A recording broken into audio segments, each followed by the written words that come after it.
ഇന്ന് നമുക്ക് കപ്പ ബിരിയാണി എങ്ങനെ തയ്യാറാക്കാമെന്ന് നോക്കാം. അതിനായിട്ട് ഞാനിവിടെ 1.5 കിലോ കപ്പ കൊത്തി അരിഞ്ഞ് കഴുകി ആവശ്യത്തിന് വെള്ളം ഒഴിച്ച് വേവിക്കാനായിട്ട് വെച്ചിട്ടുണ്ട്.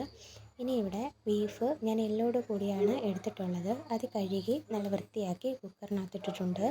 ഇനി ഇഞ്ചി വെളുത്തുള്ളി പേസ്റ്റ്, ഉപ്പ്, മല്ലിപ്പൊടി, ഗരം മസാല, കുരുമുളക് പൊടി, മുളക് പൊടി ഇതെല്ലാം കൂടി ഇട്ട് നല്ലപോലെ ഒന്ന് കൈവച്ച് ഞവടി വെള്ളമൊന്നും ഒഴിക്കുന്നില്ല, അടുപ്പത്ത് വെച്ചിട്ടുണ്ട് വേവിക്കാനായിട്ട്.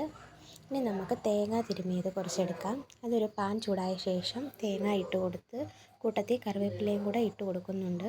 ഇനി ഇത് നല്ലൊരു ഗോൾഡൻ കളറാകുന്നിടം വരെ നമുക്ക് വറുത്തെടുക്കാം. ഇപ്പോൾ കപ്പ ഇവിടെ ഏകദേശം വെന്ത് വന്നിട്ടുണ്ട്. ഞാൻ ഏകദേശം വെന്ത് വന്നതിന് ശേഷമാണ് മഞ്ഞൾപ്പൊടി ഉപ്പുമൊക്കെ ഇട്ട് കൊടുക്കാറുള്ളത്.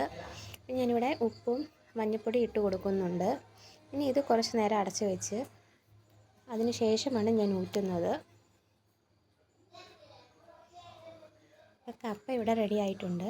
ഇനി ഒരു ചീനച്ചട്ടി അടുപ്പത്ത് വെച്ചിട്ട് നമുക്ക് എണ്ണ ഒഴിച്ചു കൊടുക്കാം. എണ്ണ ചൂടായ ശേഷം കടുക് ഇട്ട് കൊടുക്കുന്നുണ്ട്. കടുക് പൊട്ടി വന്നതിന് ശേഷം ഞാനിവിടെ സവോളയും കൊച്ചുള്ളിയും പച്ചമുളകും കറിവേപ്പിലയും കൂടെ ചേർത്ത് നന്നായിട്ട് വഴറ്റിയെടുക്കുന്നുണ്ട്. ഇതിനകത്തോട്ട് കുറച്ച് ഇഞ്ചി വെളുത്തുള്ളി പേസ്റ്റും കൂടെ ചേർത്ത് കൊടുക്കാം. ഈ സവോളയൊക്കെ ഒന്ന് വഴണ്ട് വരാൻ വേണ്ടിയിട്ട് കുറച്ച് ഉപ്പും കൂടെ ചേർത്ത് കൊടുക്കുന്നുണ്ട്. ഇനി ഇതെല്ലാം നല്ലപോലെ ഒന്ന് വഴറ്റിയ ശേഷം കുറച്ച് മുളക് പൊടി ഇട്ട് കൊടുക്കുന്നുണ്ട്. മുളക് പൊടിയും കുരുമുളക് പൊടിയും ഒക്കെ ഓരോരുത്തരുടെ എരിവിനനുസരിച്ചാണ് ചേർത്ത് കൊടുക്കുന്നത്. ഇത് ഞാൻ വീട്ടിൽ തന്നെ പൊടിച്ചെടുത്ത ഗരം മസാലയാണ്. മസാലപ്പൊടി ചേർത്ത് കൊടുക്കുന്നുണ്ട്. ഇനി നമുക്ക് വേവിച്ച് വെച്ചിരിക്കുന്ന ബീഫ് ഇതിനകത്തോട്ട് ഇട്ട് കൊടുക്കാം.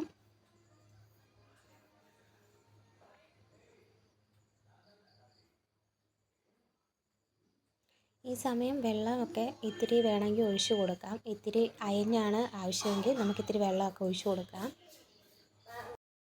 ഇനി ഇതിനകത്തോട്ട് കുറച്ച് കുരുമുളക് പൊടിയും കറിവേപ്പിലയും കൂടെ ചേർത്ത് കൊടുത്തിട്ടുണ്ട്. ഇനി നമ്മൾ വേവിച്ച് വെച്ചിരിക്കുന്ന കപ്പ ഇതിനകത്തോട്ട് ഇട്ട് കൊടുക്കുക. പിന്നെ ഞാനാണെങ്കിൽ നേരത്തെ തേങ്ങ വറുത്ത് വെച്ചിരുന്നത് ഒന്ന് മിക്സിയുടെ ജാറിനകത്തിട്ട് ഒന്ന് ചെറുതായിട്ടൊന്ന് പൊടിച്ചെടുക്കുന്നുണ്ട്.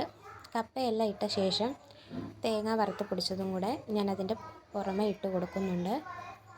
എന്നിട്ട് ഇതെല്ലാം കൂടെ 1-2 മിനിറ്റ് അടച്ച് വയ്ക്കുന്നുണ്ട്.